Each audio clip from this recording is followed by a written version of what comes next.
जगाला शांतीचा संदेश देणारे महाकारुण तथागत सम्यक संबुद्ध भगवंतांनी निर्माण केलेला सद्धम्म प्रचार आणि प्रसार करणारा पूजनीय भिक्खू संघ यांना त्रिवार वंदन.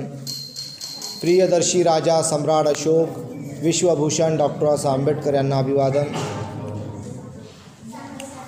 आपल्या या विहारामध्ये काय नाव विहाराचं? आपल्या रमाई बुद्धविहारामध्ये बुद्ध रूपाची स्थापना झालेली आहे.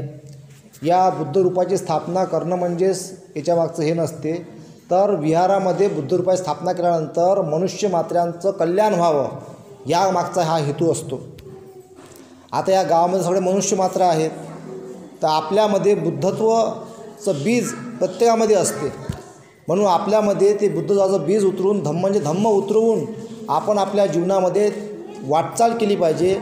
त्याकरता हे बुद्धाच्या रूपाची इथं स्थापना झालेली आहे. तर या बुद्ध रूपाची स्थापना आता आपल्याला करायचं काय, तर तुम्हाला इथं रोज येऊन वंदना घ्यायची आहे, त्रिशरण पंचशील घ्यायचं आहे, बुद्ध धम्म संघ वंदना घ्यायची आहे. आता हे घेतल्यावर चालणार काय, तर याचं आचरणसुद्धा करायचं आहे, पाचशिलाचं आचरण करायचं आहे. त्यानंतर तुम्हाला पती पत्नींना 4 उपवास व्रत धारण करायचे आहे महिन्यातून. पाले महत्त्वाचं आहे बरं. जर तुम्ही हे पकडलं, याला धारण केलं, याच्यावर चालले, तर तुमच्या घरामध्ये कधीही काही दुःख येणार नाही, सदैव सुख शांती राहील आणि येणारं दुःख लगेच निघून जाईल. एवढं हे महत्त्वाचं आहे जे मी तुम्हाला सांगत आहे. तर तुम्हाला गृहस्थी लोकांना जर आपल्या जीवनामध्ये सुख पाहिजे, घरामध्ये शांती पाहिजे, घरामध्ये आनंद पाहिजे, तर जे भगवंतांनी सांगितलेला मार्ग आहे तो मी तुम्हाला सांगत आहे, त्याचं तुम्ही आचरण करावं, तरच आपल्या जीवनामध्ये सुख आणि शांती नांदेल. तर काय आहे ते, तर भगवंतांनी जेव्हा 2500 वर्ष अगोदर ज्ञानाची प्राप्ती केली, भगवंतांनी जाणलं का हे सारं जग दुःखाने भरलेलं आहे. काय जाणलं भगवंतांनी? सारं जग हे दुःखाने भरलेलं आहे. 4 आर्य सत्य भगवंतांनी जाणले का या जगामध्ये दुःख आहे, दुःखाला कारण आहे, दुःख दूर करता येते, दुःख दूर करण्याचा आर्य अष्टांगिक मार्ग आहे, हे भगवंतांनी जाणलं. तर भगवंतांनी संपूर्ण दुःख नष्ट केलेलं आहे. स्वतः दुःखातून भगवंत मुक्त झाले, जन्म मरणाच्या भवचक्रातून मुक्त झाले. पण भगवंतांनी जाणलं बा या मनुष्य मात्रांचं काय, या मनुष्य प्राण्यांचं काय, इथं बा असंख्य लोक राहतात, यांचं काय होईल. आता सगळेजण बुद्ध बनू शकते काय? नाही बनू शकत. मग भगवंतांनी काय केलं, लोकांवर अनुकंपा केली. म्हणजे भगवंतांनी आपल्यावर अनुकंपा केली लोकांवर, आणि भगवंतांनी मार्ग दिला, हे लोक पण दुःखातून मुक्त झाले पाहिजे, यांच्या जीवनामध्ये सुद्धा सुख आलं पाहिजे, शांती आली पाहिजे, यांनीसुद्धा आपल्या जीवनामध्ये प्रगती केली पाहिजे, धम्माकडे वळले पाहिजे. म्हणून भगवंतांनी काही पायऱ्या तयार केल्या. पायऱ्या असते ना, पायऱ्या वर चढायच्या, तर भगवंतांनी धम्माच्या पायऱ्या तयार केल्या का या मार्गाने तुम्ही धम्माच्या मार्गामध्ये परिपक्व होऊन तुम्ही दुःखातून मुक्त होऊ शकता. मग काय आहे ती पहिली पायरी, तर पहिली पायरी आहे भगवंतांनी दिलेली पंचशील. तर 5 शिलाचं पालन प्रत्येक गृहस्थी माणसाला करावं लागते. मग हे 5 शील दिले आहे पती पत्नींसाठी. पानातिपाता वेरमणी सिक्कापन समाधी आम्ही, मी हिंसा करणार नाही. अदिन्नदाना वेरमणी सिक्कापन समाधी आम्ही, मी चोरी करणार नाही. कामेस्विचारा वेरमणी सिक्कापन समाधी आम्ही, मी व्याभिचार करणार नाही. मुसावादा वेरमणी सिक्कापन समाधी आम्ही, मी खोटं बोलणार नाही. आणि सुरा मेरे मजपवाठाना वेरमणी सिक्कापन समाधी आम्ही, मी कुठल्याही प्रकारचं व्यसन करणार नाही. आता जे लोक हे 5 शिलाचं पालन करतात त्यांच्या जीवनामध्ये सुख येते. ही पहिली पायरी झाली जीवनाची. आणि मग भगवंतांनी अजून सांगितलेलं आहे त्यानंतर अधिक तुम्हाला आपल्या जीवनामध्ये पुढं वाटचाल करायची आहे धम्मामध्ये. तसं असते ना का आता बा आपण इथपर्यंत पोचलो, आता अजून पुढं जायचं आहे धम्मामध्ये, अजून अधिक जर पुढं जायचं आहे तर तुम्हाला मग धारण करावं लागते अष्टशील, ज्यामध्ये 3रं शील बदलते अब्रह्मचर्या वेरमणी सिक्कापन समाधी आम्ही. त्यामध्ये एकाच घरामध्ये पती पत्नी असून एकामेकाला या दिवसाला स्पर्श करताही ते दिवस असतात 4 उपवासात, महिन्यातून 4 दिवस असतात. पौर्णिमा, अमावस्याच्या 1 दिवसा अगोदर 2 अष्टमी असतात. आणि ही अष्टमी तुम्हाला पौर्णिमा आणि अमावस्या, अष्टमी 2, पौर्णिमा आणि अमावस्या प्रत्येक महिन्याला असते. याचा तुम्हाला अष्टशील ग्रहण करून स्वीकार करावा लागतो त्या दिवसाला, महिन्यातून 4 दिवस. आणि त्याचं काटेकोरपणे पालन करावं लागते. ते पालन जर तुम्ही केलं तर तुम्हाला धम्मामध्ये तुम्ही परिपक्व होऊन तुम्ही चांगल्या दिशेकडे वाटचाल करता. आणि याच्यामधून 4 लाभ होते. आयु, वर्ण, सुख आणि बलाची प्राप्ती होते. म्हणजे आपलं आयुष्य वाढते, आपला वर्ण चांगला होते, म्हणजे आपलं शारीरिक आरोग्य चांगलं राहते, सुख येते आपल्या जीवनामध्ये. जेव्हा आपलं आयुष्य वाढते, वर्ण चांगला होते, तेव्हा आपल्या जीवनामध्ये सुख येते आणि बलाची प्राप्ती होते. बल म्हणजे विविध प्रकारचं बल असते. अर्थकारणाचं बल असते, शारीरिक बल असते, मानसिक बळ असते, विविध प्रकारचे बळं असतात. ह्या बलाची तुम्हाला प्राप्ती होते, पण हे पालन केल्यानंतरच. आणि जेव्हा मग तुम्ही हे पालन करत राहता, मग तुम्ही 4 आर्य सत्य जाणता तुम्ही बरोबर बारकाईमध्ये. जगात दुःख आहे, दुःखाला कारण आहे, दुःख दूर करता येते, दुःख दूर करण्याचा आर्य अष्टांगिक मार्ग आहे. दुःखाचे मूळ कारण तृष्णा भगवंतांनी सांगितलेलं आहे. तर जेव्हा जगामध्ये दुःख आहे ना, तर दुःखाला कारण आहे तृष्णा आहे कारण. राग, द्वेष, लोभ, मोह. आता याच्यावर नियंत्रण ठेवणारी भगवंतांनी जो मार्ग सांगितलेला आहे मग धम्माचा, त्या मार्गाला समजून घ्यावं लागते. मग तो मार्ग आहे आर्य अष्टांगिक मार्ग, दुःख दूर करण्याचा आर्य अष्टांगिक मार्ग. सम्यक दृष्टी, सम्यक व्यायाम, सम्यक कर्माचा, सम्यक आजीविका, सम्यक स्मृती, सम्यक समाधी. ह्या जेवढे सम्यक बाबी आहेत, या जर बारकाईनं समजून घेतल्या तर आपण आपल्या जीवनातून दुःख दूर करू शकतो. तर ह्या बाबी आपण समजून घेतल्या पाहिजे. तर म्हणून पंचशिलाचं पालन करायचं, अष्टशिलाचं पालन करायचं, 4 उपवासात व्रत धारण करायचे, त्याला रेग्युलर हे करायचं. आणि आपणही शिकायचं, आपल्या मुलांनाही शिकवायचं. हे मुलांच्या पण कामाचं आहे बघा. जे मुलं आहेत आणि मुली आहेत यांना आज लग्न होईपर्यंत अष्टशिलाचं पालन करायला सांगायचं. त्यांचा फायदा आहे, त्यापासून लाभ आहे, त्यापासून हानी होत नाही, दुर्घटना होत नाही, कुठल्याही प्रकारचं जीवनात दुःख येत नाही आणि शिक्षण चांगलं होते. आणि ज्या ठिकाणी जायचं आहे, जे बनायचं आहे ते बनता येते. म्हणून याचं पालन करणे फार आवश्यक आहे. तर म्हणून आपण त्याचं पालन करावं अशी मी आशा बाळगतो. आणि तुम्ही या विहारामध्ये रोज येऊन आपल्या जीवनामध्ये धम्म उतरवसाल, आपल्या मुलाबाळांना धम्म शिकवसाल. आणि रेग्युलर जेव्हा तुम्ही हे करसाल ना, तुम्हाला याचा लाभ होईल. अदृश्य शक्ती काम करत असते भगवंताची, जे धम्माच्या मार्गानं काम करते. आपण काय म्हणतो, काही जण म्हणता बाबा काय भेटते इथं, काय भेटते, काय भेटते नाही, मागतलं नाही भेटत. तुम्ही जर पालन करा, ॲटोमॅटिक ती शक्ती काम करते. अदृश्य शक्ती असते भगवंताची, ती काम करते. पण त्याचं रेग्युलर पालन करावं लागते. दुसरीकडे भटकता येत नाही, भगवंताच्या मार्गाने चाललं लागते पूर्ण. दुसरीकडे भटकले का मग ॲक्सिडेंट होते, ॲक्सिडेंट झाला का दुर्घटना होते. जे भगवंतांनी सांगितलेलं आहे तेच करावं लागते. तुम्ही जर म्हटलं आपल्या मतानं हेच करतो मी, तसं जमत नाही. मग त्याचा ॲक्सिडेंट झाल्याशिवाय राहत नाही. म्हणून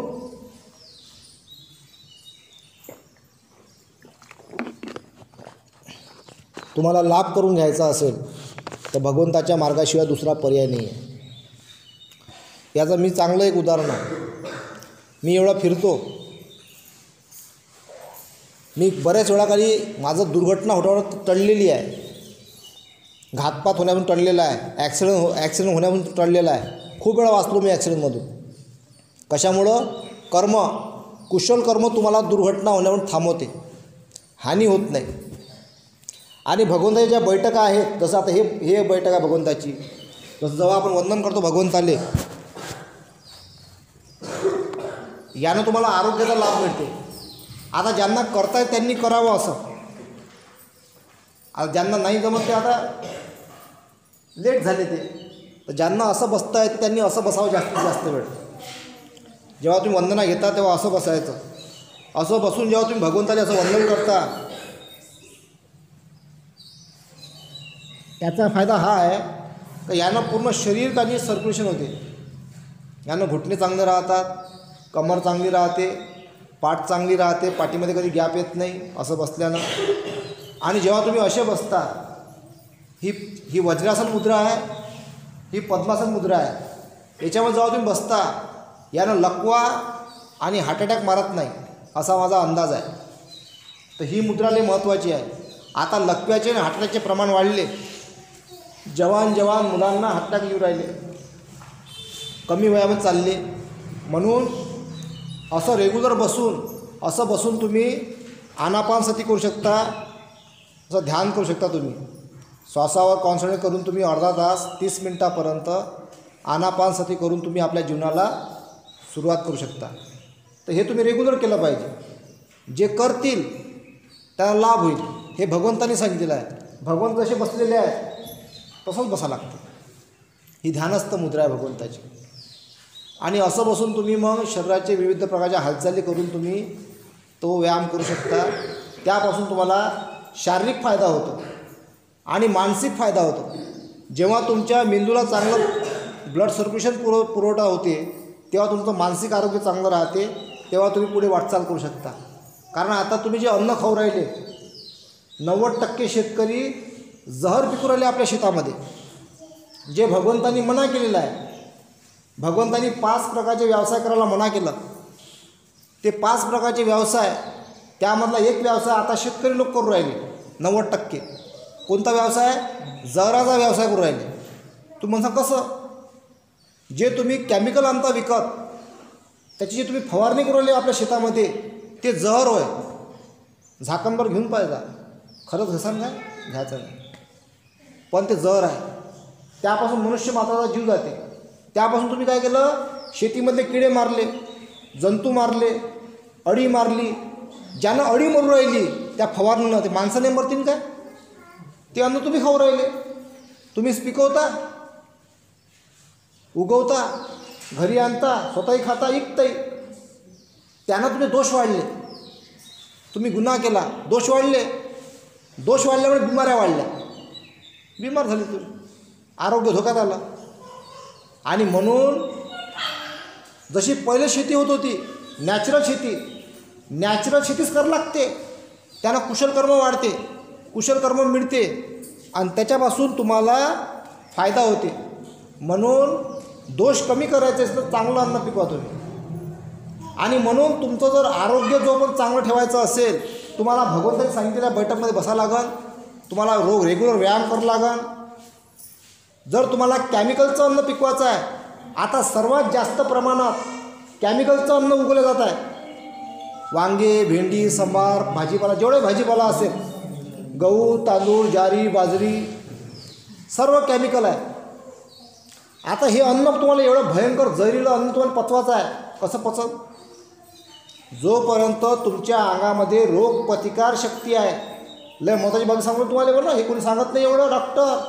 डॉक्टर का म्हणजे ह्या गोळ्या घेऊन जा. तुम्हाला जर आपलं आरोग्य चांगलं ठेवायचं असेल, तुमची रोगप्रतिकारशक्ती वाढली असली पाहिजे. ज्याच्यापाशी रोगप्रतिकारशक्ती आहे त्यालाच ते केमिकलचं अन्न पचते. जेव्हा रोगप्रतिकारशक्ती संपली तेव्हा ते केमिकलचं अन्न हवी होते. आतापर्यंत आपण असं ऐकलं असं, फक्त दारूवाल्या माणसाच्या किडन्या खराब होते. आज दारूही पेत नाही, त्याच्या किडन्या खराब होऊ राहिल्या. काही ना केमिकलच्या अन्नामुळे. आता या गावामध्ये गेलो होतो मी, इकडे फिरता एका आईचं, काही म्हातारी आई होती, 60 वर्षाची असं, त्या दोन्ही किडन्या गेल्या कामातून. काहून गेल्या माहीत आहे? केमिकलचं अन्न. केमिकलच्या अन्नाने जाते किडन्या खराब होते. आणि जे पांढरं मीठ आहे, मीठ, एखादा मनुष्य किंवा कोणी जरी जर तुम्ही पांढरं मीठ जर जेवणामध्ये वरून जास्त टाकलं, त्यांनासुद्धा किडन्या खराब होतात. पांढरं मीठ, कच्चं मीठ जास्त खाता येत नाही. कोणत्याही गोष्टी बॅलन्समध्ये पाहिजे. भगवंतांनी म्हटलेलं आहे, कुठल्याही गोष्टीचा अतिरिक्त हे नुकसानदायक आहे. मग ते जेवण असो, पाणी असो, फिरणं असो की व्यायाम असो, काही असो, प्रत्येक गोष्ट बॅलन्समध्ये पाहिजे. बॅलन्समध्ये जगावं लागते. बॅलन्समध्ये व्यायाम करावं लागते. काही लोक व्यायाम करू करूही मेले. एक जण जिममध्ये व्यायाम करू राहिला, वजन उचललं, मेला. काही जण जेवता जेवता मरतात. म्हणजे कुठल्याही गोष्टीचा अतिरिक्त काय आहे, घातक आहे. म्हणून बॅलन्समध्ये जीवन असलं पाहिजे. आणि जो व्यक्ती बॅलन्समध्ये जीवन ठेवते तोच व्यक्ती जगू शकते. आता बघा, तुम्हाला त्रास होईल ना श्वास घ्यायले, तुम्ही तर शांत बसलेले आहे. मी बोलून राहिलो, माझी एनर्जी जळून राहिली, मला त्रास होऊन राहिला. इथं का नाही, तुम्ही एवढे लोक ऑक्सिजन ओढून राहिले, ऑक्सिजन ओढून राहिले, कार्बन डायऑक्सिजन सोडून राहिले. मी पंखा कोण बंगला सांगितलं माहीत आहे? तुम्हाला समजलं पाहिजे झाडाची किंमत काय असते. जेव्हा तुम्हाला ऑक्सिजन घ्यायला त्रास होईल तेव्हा तुम्हाला झाडाची किंमत समजेल. सगळ्यात मौल्यवान आहे झाडं. आजपासून 30 वर्ष अगोदर हे कूलर आणि पंखा लावायची गरज नव्हती भासत. झाडाच्या खाली झोपल्यावर मग सुकारा झोप लागत होती. तुम्ही झाडं तोडले, माणसाला तोडले झाडं. आता ऑक्सिजनची कमी पडली. काही जण एवढे मूर्ख लोक झाडाचे पत्ते पडते म्हणून झाड तोडतात. तुम्ही झाड तोडता म्हणजे तुम्ही एक मनुष्य मारून राहिले. कोरोनाच्या काळामध्ये जे ऑक्सिजनच्या कमतरतेमुळे लोक मेले, झाडं कटले म्हणून लोक मेले. जास्त प्रमाणात झाडं जर असते ना, ऑक्सिजन मोठ्या प्रमाणात असतं, तुम्हाला कोरोना झालाच नसता. कोरोना म्हणजे काय? खोकला होता साधा, चिकट खोकला. काही लोक हवल खाऊनच मेले, काही लोक इंजेक्शन घेतल्यावर मेले. ऑक्सिजनचं प्रमाण वाढलं असलं पाहिजे. म्हणून जास्तीत जास्त इकडं पडीक जागा असेल, आता पावसाळ्यामध्ये खूप सारे झाडं लावजा, म्हणजे तुम्हाला चांगला ऑक्सिजन भेटेल. आपण काय म्हणतो नेहमी, मला काय खा लागते का झाडाचं फळं, मी काय लावू? असं नाही आहे. पुण्य वाढते. बदामाचं झाड लावायचं, जामाचं झाड लावायचं, जे काही फळाची झाडं असतील ते लावून द्यायची जंगला साईडनं. हे जे वानमेरं आहेत, जनावरं आहेत, यांचं जीवन आपल्यावर अवलंबून आहे. त्यांची सोयसुद्धा आपल्यालाच करावी लागते. हाच धम्माचा मार्ग आहे. जर तुम्हाला येणाऱ्या पिढीला चांगलं जगवायचं असेल, येणाऱ्या पिढीला चांगलं बनवायचं असेल, येणाऱ्या पिढीला चांगलं वातावरण द्यायचं असेल, तुम्हाला आतापासून या पृथ्वीचं संरक्षण करावं लागेल. आणि एका माणसाचं काम नाही आहे, अनेक लोकांना मिळून काम करावं लागेल. झाडे लावा, झाडे जगवा, म्हणजे तुमचं जीवन चांगलं होईल. पाणी भेटेल तुम्हाला जमिनीले, पाणी चांगलं भेटेल शुद्ध. जेवढे झाडं या पृथ्वीवर राहतील तेवढं पाणी शुद्ध होईल. झाडाची कमतरता जेव्हा भासन तेव्हा पाणी काय होईल, खराब होईल. आलं लक्षात? आता पाणी तुम्हाला 20 रुपयाची बॉटल विकत घ्यायला लागते. येणाऱ्या काळामध्ये जर तुम्ही आतापासून जर या निसर्गाचं संरक्षण राखलं नाही, सुरक्षित केली नाही, सुरक्षितता राखली नाही, तर येणाऱ्या काळामध्ये तुम्हाला काही हे पाणीसुद्धा भेटणार नाही.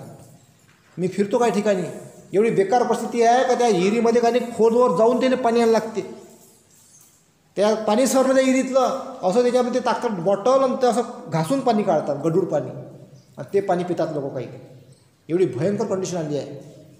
एवढी मोठी आबादी वाढली पुऱ्या जगाची, जमीन कमी होऊ राहिली, लोकांची लालच वाढली. मग पहा किती भयंकर परिस्थिती वाटलेली आहे. तर आता सुरक्षा करायची असेल, निसर्गाचं संरक्षण करा आणि आपल्या जीवनामध्ये सुख मिळवा. नाही तर येणारा काळ हा भयंकर संकटाचा आहे. म्हणून या विहारामध्ये येऊन तुम्ही आपल्या जीवनामध्ये सुख कसं उत्पन्न होईल, भगवंतांनी कोणता मार्ग सांगितलेला आहे, त्या मार्गानं वाटचाल करणे फार आवश्यक आहे. नाही तर पहा तुम्ही, आज जर पाणी जर तुम्हाला विकत घ्यायला लागू राहिलं, उद्याच्या काळामध्ये हे पाणी अधिक किती महाग होईल याचा अंदाज तुम्ही लावून घ्या. म्हणून जास्तीत जास्त झाडं लावजा, निसर्गाचं संरक्षण करा. शेती असेल तर केमिकलचं अन्न पिकवणं बंद करा, नॅचरल शेती करा. आज जे तुम्ही केमिकलनं अन्न पिकवू राहिले, उद्या त्या पुऱ्या जमिना खराब होतील आणि त्या केमिकलनंसुद्धा तुमचं अन्न पिकणार नाही. एवढी भयंकर परिस्थिती तयार होऊन जाईल. मग खासान काय, करसाल काय? तुम्ही येणाऱ्या पिढीला काय सोडून चालले, काय देऊन चालले, याचं भान आपल्याला असलं पाहिजे, याची जाणीव असली पाहिजे. म्हणून आज या निसर्गाचं संतुलन राखणं फार महत्त्वाचं आहे. तर म्हणून सर्व गोष्टी आवश्यक आहे. शेतीमध्ये जे किडे लागतात, जंतू असतात, मेंढक्या असतात, हे निसर्गाची देण आहे. जेव्हा शेतीमध्ये मेंढक्या असतात, जेव्हा आपण पिकवतो, पहिले नॅचरल शेती पिकवत होतो ना आपण, त्यामध्ये जेव्हा मेंढक्या राहत होत्या, ते मेंढक्या काय करत होत्या माहीत आहे काय? ते किटुकले खात होत्या. ते शेती नव्हते खात, किटुकले खात होते. त्यांना जमीन सुपीक व्हायची. ते जेव्हा चालवत होत्या मेंढक्या, त्या जमीन सुपीक व्हायची. त्या चिमण्या यायच्या, चिमण्या त्या शेंगीमधल्या काही किडं खायचे. किडा खाऊन मग ते किड्यानं एकानं दाना खाल्ला अशा शेंगीतला. असं करून मग जेव्हा ते चिमणी मळ करायची, त्यानं मग पीक निघायचं. मग निसर्गात संतुलन बरोबर राहायचं. तेव्हा आपल्याला भेटायचं काही किडे खायचे, काही चिमण्या खायच्या, म्हणजे दान पारमितही व्हायचे आपल्या माध्यमातून.